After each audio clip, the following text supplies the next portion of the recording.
Assalamualaikum warahmatullahi wabarakatuh. Sobahul khair. Kaifa halukum? Mada darsunal ana? Alhamdulillah fi hadha sobah al-bakir ba'da an nazal al-mataru fi hadhihi al-laylah qadarna ala liqa lidarsil lughah al-arabiyyah al-marrah al-adidah. Anak-anakku yang dirahmati oleh Allah, selamat pagi. Pada pagi yang cerah ini kita diberi oleh Allah kebahagiaan berupa turunnya hujan tadi malam. Semoga pada keadaan yang mendung ini kita masih semangat untuk belajar dalam keadaan sehat, senantiasa memakai masker, mencuci tangan, dan menjaga jarak. Anak-anakku yang dirahmati oleh Allah, pada pertemuan ini kita akan membahas bab 2 yang berkenaan dengan an-nasyat as-sani, yaitu al-qawaid wat tarakib. Apa yang kita bahas di sini yaitu tentang pola kalimat, qaidah, aturan, tarakib, struktur. Jadi pola kalimat atau struktur dari kalimat yang kita pelajari di bab 2 ini. Di bab pertama kita sudah belajar sedikit tentang jam dan hubungannya dengan pekerjaan sehari-hari.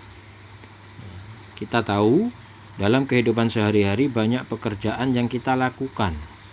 Maka ketika berhubungan dengan pekerjaan berarti kita membahas tentang fi'il atau kata kerja. Ya. Penggunaan kata kerja bisa digunakan dalam dua bentuk kalimat, yaitu kalimat fi'liyah dan juga kalimat ismiyah. Ketika fi'il kita gunakan di awal kalimat, maka dia akan tergolong pada jumlah fi'liyah di sini. Kenapa jumlah fi'liyah? Karena kata kerjanya semuanya terletak di paling depan. Jadi perbedaan antara kalimat fi'liyah dan kalimat ismiyah itu hanya pada peletaan kata kerja. Ketika kata kerjanya diletakkan di awal kalimat, maka jumlahnya adalah fi'liyah. Tetapi ketika kata kerjanya diletakkan bukan di awal kalimat, maka dia termasuk jumlah ismiyah, meskipun maksud atau arti dari kalimat tersebut sama. Nah, kita ambil contoh sekarang. Yuridi yartadi, saya ulangi, yartadi at-talibu malabisal madrasah. Murid laki-laki itu memakai seragam sekolah. Itu sama maksudnya sebetulnya dengan jumlah ismiyah ketika kita mendahulukan muridnya. At-talibu yartadi malabisal madrasah. Ya. Ini artinya sama, cuman beda kalimatnya. Kenapa? Tergantung pada kata pertama. Apabila kata kerjanya diletakkan di awal, maka yartadi dia jumlah fi'liyah. Apabila yartadi tidak di awal atau libu yartadi, maka dia jumlah ismiyah. Begitu juga dengan contoh-contoh berikutnya. Ya'malu Ahmadu al-wajiba al-manziliyah. Ya. Ahmadu ya'malu al-wajiba al-manziliyah.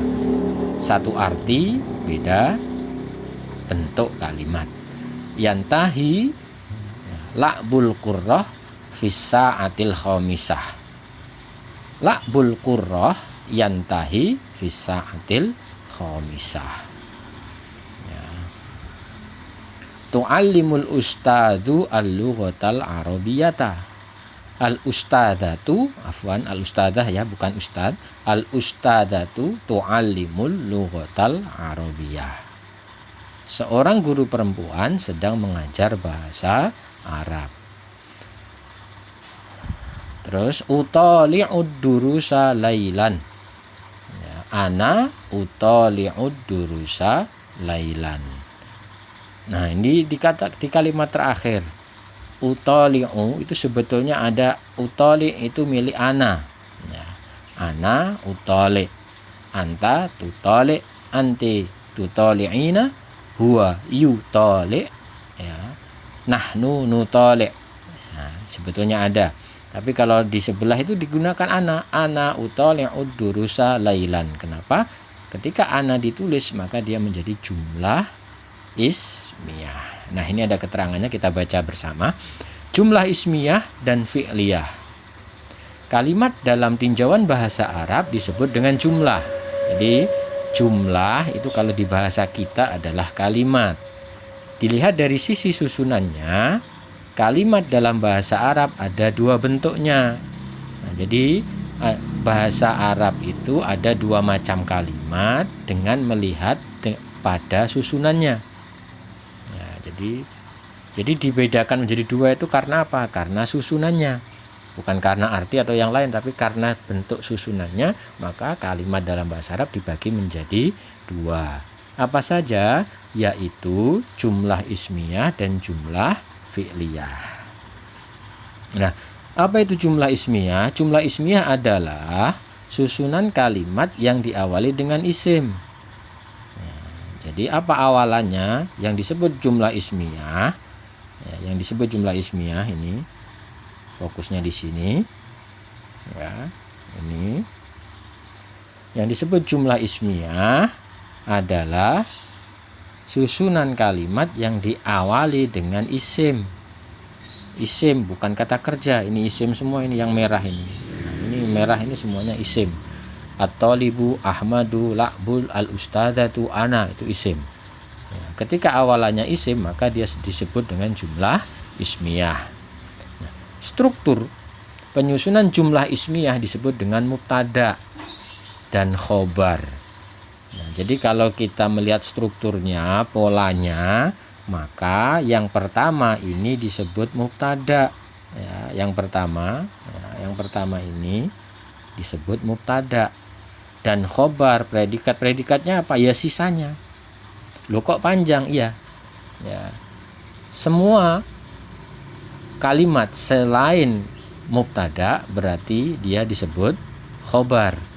Baik berbentuk satu kata maupun berbentuk kalimat. Ya, mungkin di kelas 1 kita sudah belajar ini. Ya, belajar apa? Bahwa khobar itu bisa satu kata, bisa berbentuk kalimat. Nah, yang penting kita tahu dulu, isim kalau di awal kalimat disebut dengan mubtada, berarti sisa dari isim tersebut adalah khobar.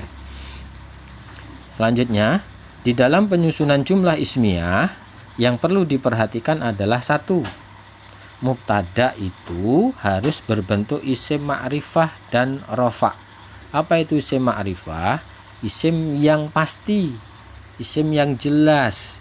Selain nama, ya, selain nama dia akan menggunakan alif lam. Ismun ma'rifah itu bedanya cuman ini, ada alif lam. Ya, al-ustadzah. Loh, kenapa di sini ana, la'bul qurrah, Ahmad itu tidak pakai alif lam? Dia ma'rifah karena apa? Dhamir, kata ganti. Ya, termasuk juga nama. Terus kata la'bul qurrah ma'ruf dengan apa? Ma'ruf dengan apa di sini? Qurrahnya. Ya, kan ada banyak permainan. Ya, kalau kita pakai la'bun saja nggak pakai qurrah kan nggak jelas permainan apa. Dia jelas karena disambung dengan al-qurrah, la'bul qurrah. Ya, dan seterusnya. Nah, berikutnya yang nomor 2, khobar itu harus berbentuk isim nakiroh. Sedangkan khobar itu harusnya isim nakiroh dan juga rofa. Oh iya, tadi rofa itu apa? Rofa itu berakhiran dhammah. Tidak boleh berakhiran kasroh, tidak boleh berakhiran sukun apalagi. Karena ismun tidak mengenal sukun. Ya. Ingat, ismun itu tidak pernah berharokat akhir sukun. Dia hanya bisa marfu, dhammah, atau fathah, nasab, atau kasroh. Nah itu. Begitu juga dengan khobar. Khobar itu nakiroh, kebalikannya dari ma'rifah. Kalau nakiroh itu bersifat am. Am itu apa maksudnya? Umum. Ya. Karena kenapa ke umum Muhammad? Ya kalau untuk pembahasan kali ini, apa itu nakiroh dan ma'rifah? Nah, ma'rifah itu ada tambahan alif lam. Kalau nakiroh itu menghilangkan alif lam. Ya itu saja. Pak, kalau di sini ternyata kalimat gimana? Kalau kalimat beda lagi. Tapi kalau hanya dua kata, mubtada dan khobar saja, contoh Muhammad mahirun. Nah, Muhammadun mahirun. At-talibu kaslanun. At-talibu nasyitun. Kata at-talibu pakai alif lam, sedangkan nasyitun enggak pakai alif lam. Nah, yang at-talibu berarti ma'rifah, nasyitun berarti nakiroh. Yang ketiga, khobar itu harus selalu, khobar itu harus sealur. Maksudnya sealur apa? Sama, kompak dengan mubtada. Dari sisi apa saja? Satu, jenis mudzakkar dan muannasnya dan jumlahnya. Kalau bukan ya, bahasa kita kan kalau mubtada itu mudzakkar, khobarnya juga harus mudzakkar. Contoh at-talibu mahirun, tidak boleh kita pakai at-talibu mahirotun. Ini tidak sejenis namanya. Karena apa? Karena at-talibu mudzakkar, mahirotun muannas, tidak boleh. Harus sealur, harus sejenis. At-talibu mahirun, gitu ya. Begitu juga dengan jumlahnya. Nah, kalau mufrad ya mufrad itu apa? Tunggal. Kalau musanna atau dua orang ya harus dua. Kalau jamak juga harus jamak. Contoh at-talibu mahirun itu satu. At-talibani mahironi itu dua. At-tullabu mahiruna. Nah, ini jamak. Harus tidak boleh dibolak-balik ya. Nah, itu dia tentang yang perlu diperhatikan dalam penyusunan jumlah ismiyah. Nah, di sini ada bagannya, ya, bagan dari kalimat. Jenis kalimat ada dua. Pertama jumlah fi'liyah, yang kedua adalah jumlah ismiyah. Jumlah fi'liyah itu fi'il awalannya, predikat. Fi'il itu predikat, lalu diikuti dengan fa'il, subjek. Sedangkan jumlah ismiyah itu diawali oleh mubtada sebagai subjek. Ya. Syaratnya apa? Satu, harus isim ma'rifah dan juga dia harus berharokat rofa atau dhammah. Yang kedua khobar, terbentuk dari mubtada dan khobar. Khobar itu apa? Predikat. Dia harus nakiroh, tidak boleh pakai alif lam maksudnya. Dia harus rofa, ya. Dia harus rofa, dhammah. Dia juga harus sesuai dengan mubtada'nya. Sesuai maksudnya apa? Mudzakkar ya mudzakkar, jamak ya jamak, musanna ya musanna. Nah, itu dia anak-anakku yang berbahagia. Nah, sekarang di sini ada yang dari dalam kolom lahid al-amsal al-atiyah, ya. Wa farik bainahuma. Perhatikan kalimat berikut, contoh-contoh Mas. Amsal itu contoh sebetulnya ya. Contoh berikut dan bandingkan di antara keduanya. Ya, pertama, al-madrasatu wasi'atun. At-talibu mujtahidun. Apa bedanya coba? Nah, betul.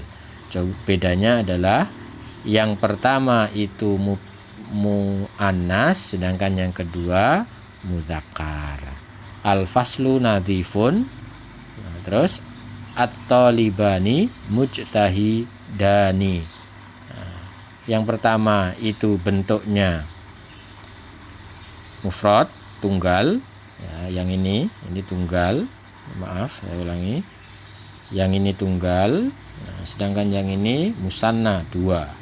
Ini satu, ini dua. Berarti kalau al-faslu nadhifun artinya apa? Sebuah kelas itu bersih. Kalau at-talibani mujtahidani artinya apa? Dua anak atau dua siswa. Dua siswa laki-laki. Ya, tuh.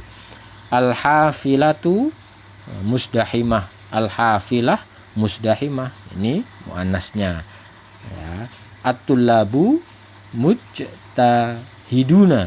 Maaf, ini kurang dal. At-tullabu, murid yang banyak itu. Nah, ini banyak jamak ini. Ya, jamak. Kalau ini tunggal, ini jamak. Ya, jamak itu berarti berapa? Lebih dari 2, 3, 4, 5 dan seterusnya. Nah, ini sampai terakhir al-ustadu yasrohud darsa.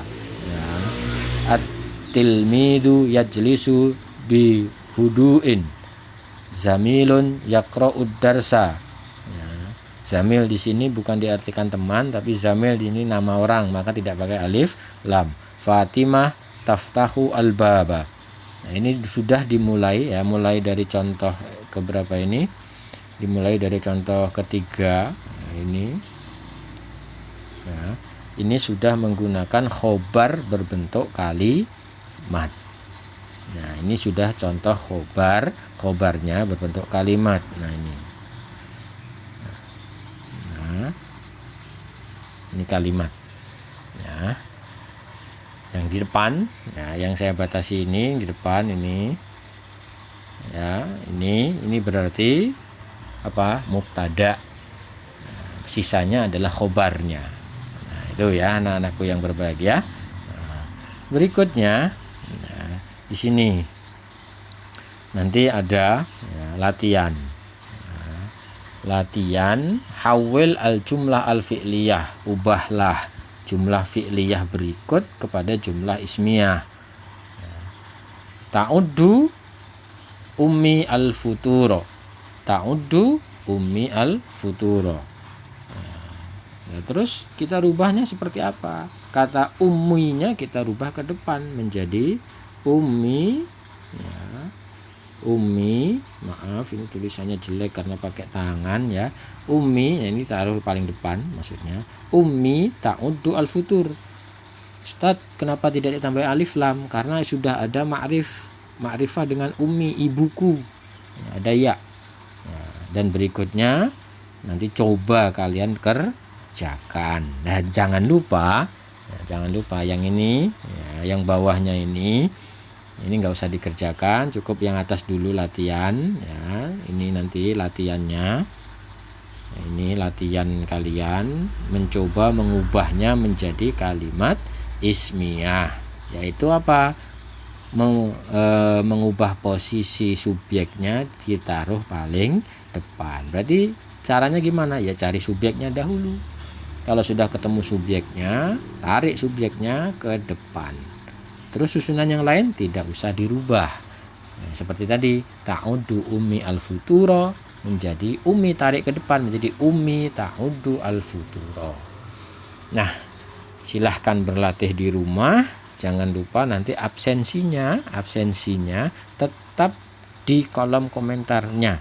Ya, jadi nanti ya, kalau mau absen, tujuannya apa? Kenapa kok harus absensi di kolom komentar?